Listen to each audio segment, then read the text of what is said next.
Hey, how's it going, fellow INFJ folk? This is Comanche the INFJ, and I was just busy watching another INFJ video, and they're having a conversation with an ISFJ,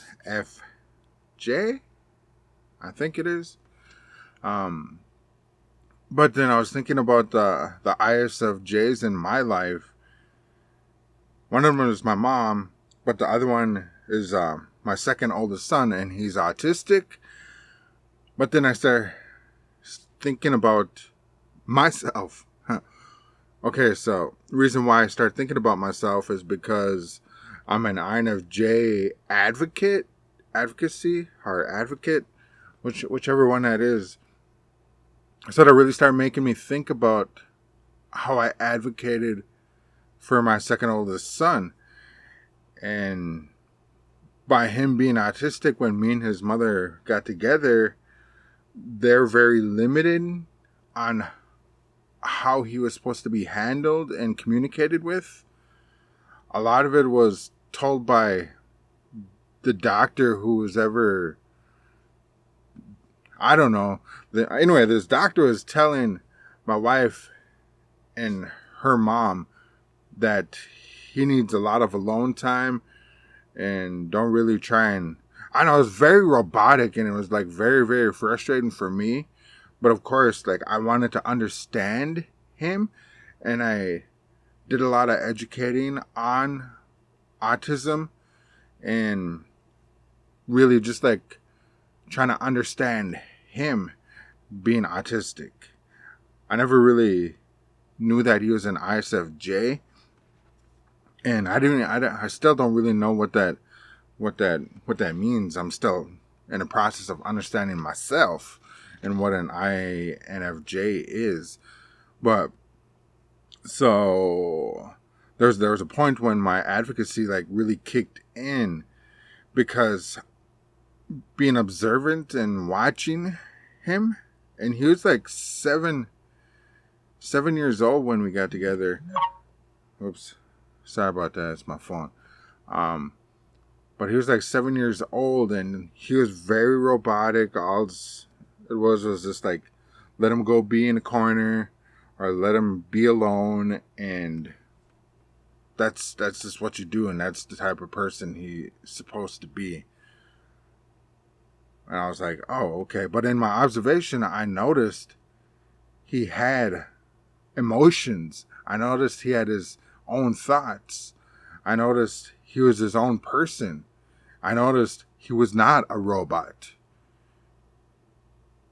And so without asking my wife, I started doing little things to like see if I could withdraw emotions and conversations out of him more than just what the doctor told him he was allowed to be and to do, right? So I kind of went against the grain in what they're thinking and what the doctor was telling them to think. And the more I did that, the more I started getting these conversations, and the more I was engaging with him and being humorous with him. And at times he wouldn't get my humor. He still doesn't really get my humor a lot of times. Or it's not that he doesn't get my humor. He it's like corny for him. So he's like, oh my God. Like, now that he's an adult and he understands what my humor is, he's like, stupidest dad joke ever. Oh man. And so there's other ways that I was pushing him to expand himself and push himself through his mind, and interacting with me and interacting with his siblings. And I tried to do that on a down low when my wife wouldn't notice, but then at times she did notice and she got upset with me. And she was trying to tell me, no, you can't do that to him. You're not supposed to do that to him. And her mom even got into conversations a couple times like, no, this is what the doctor said. And in my mind, I'm like, no, The doctor has not sat down and like actually engaged with this kid, observed this kid, and seen his personality and seen everything about him. He did not dedicate his time like that, like I have been doing. That's what's going on in my mind. And of course, when they're telling me all this, okay, I would agree with them, or I would, all right, okay, this is what you guys heard. But I was plotting, and how I was plotting was like, I'm going to prove you guys wrong. So I'm going to keep on pushing this kid. I'm going to keep on expanding him. And you guys will see what I see and what he shows others. It's not to everyone, but it's very unique. So I really, really started getting sneaky, and oh my God, I started giving him things to do, like telling jokes and being on video and all these other things to get him to bring his personality out. And then I would ask him about stuff that he's watching and his interest, and then I would see him light up when he's talking about stuff. And it was kind of like that person in this video that they're conversating with. And so I was like, man, he would have never had that if I didn't advocate for him. He would not be this person if I didn't advocate. And that's something he notices too. And he reflects on, and he always reminds me. He's like, I wouldn't be the person that I am today if it wasn't for you, Dad. And I don't know, that's just like, that's something that I think as an advocate, an INFJ advocate, that you push for. And it's not to be, what do you call them, acknowledged for it, but it's to see the results of someone being pushed and embraced and advocated for who they are as a human being, and the greatness and all the qualities that they have to offer. And that's what I seen, and I had to bring out. I had to dedicate so much time to him and understanding him, and knowing that at times I pushed too much, but I just couldn't let it happen. And the more I pushed, the more the wife noticed, and it upset her. I got to a point, I said, I'm not going to stop. It was like, because I see it, and I'm going to bring it out. And I kept on pushing. And eventually, she's like, oh my God, you're right.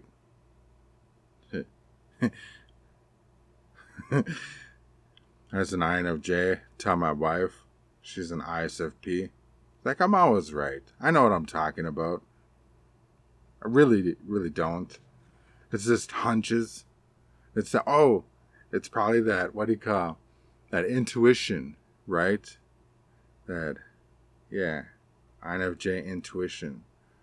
I knew there was more. And just even going into me being an educator, like I have students who connect back up with me, and they said they understand, and they knew, and they appreciated the pushing that I did, and the experiences that I gave them, and how I treated them, and how I talked to them.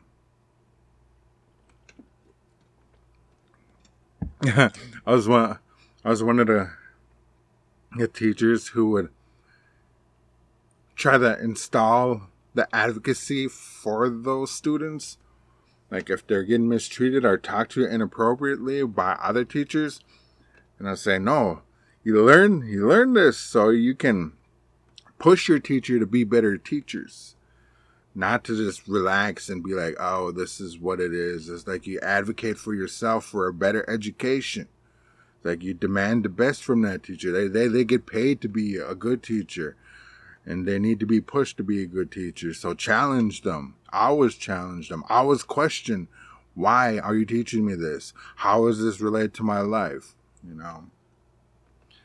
And yeah, it's the advocacy part.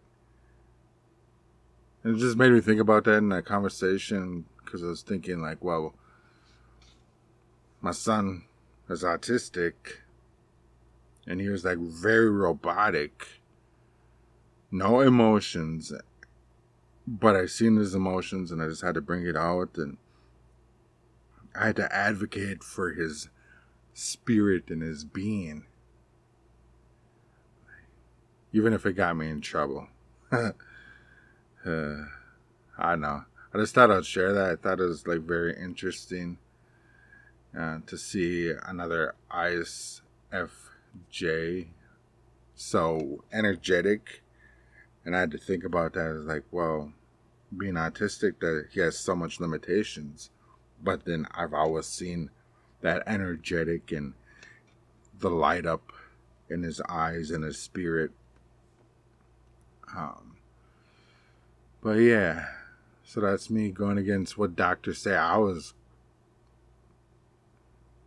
go against what doctors say, because they're limited. They limit themselves too, to their understanding and their demographics and all of that. So they can only go off what their studies know, right? And they don't get to have these one-on-ones and like really observe. That's why they have those studies that last years and years. But yeah. Alright, I just thought I'd share that advocacy part. Alright. This is Comanche the INFJ. And I am an advocate. For sure. For sure. I always got these sane type of t-shirts. Love that type of stuff. Gives off the type of person that I am without having to go out and say, this is me. This sounds corny. This sounds weird. But it's funny for me. For sure. Alright. Live long and prosper. It's Comanche the INFJ. Bye.